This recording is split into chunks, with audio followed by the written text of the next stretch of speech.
With all of the furore around Rupert Lowe, people were saying, this is it, this is going to be, this isn't just a dent in the Reform Party, this is going to destroy the Reform Party.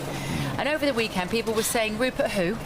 Yeah. It doesn't appear to have made any sort of impact, despite the best efforts of Andrew Pearce with his journalistic expertise. Even though I work here, I'm going to be critical of GB News. GB News covered this story obsessively, as if it was some huge story. It's all his fault. And it was never a huge story. It was one person who had increasingly been heading in a different direction from us. Your chairman made it a big story by calling in the police. Well, he did do that. Do you think that was a good idea? Nigel Farage, I'm going to challenge you. I'll pass on that. There we are. I'll pass on that. It was a bizarre decision for Zia Youssef to call in the police. But you know, it was only ever going to be one person.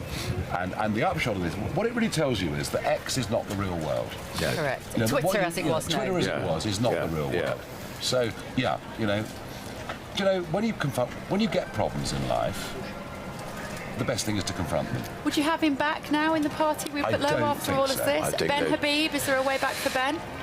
Over my dead body. Well, he wrote a piece saying you didn't deserve your victory. Did you see it? I mean, I'm sorry, you get these small, very insignificant people who say what you think, Nigel. Who think they're more important than they are. They're frankly nothings. There you are. Yeah. And I mean, you know, I don't mind people sounding off. I don't mind people disagreeing with me. I never have done. As long as there's some fundamental underlying loyalty.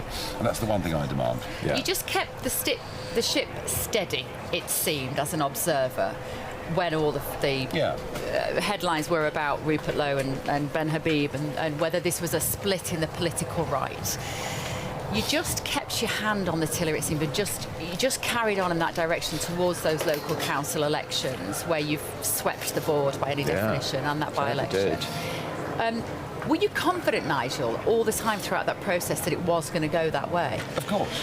Well, I was confident that Rupert Lowe and the alt-right Tommy Robinson supporters on X, you know, weren't much of a benefit to us. I was confident about that. I was confident it was the right thing to do. You know, I knew it would dent us in the short term, but no more than dent us. But, you know, I mean, look at the image of the party now.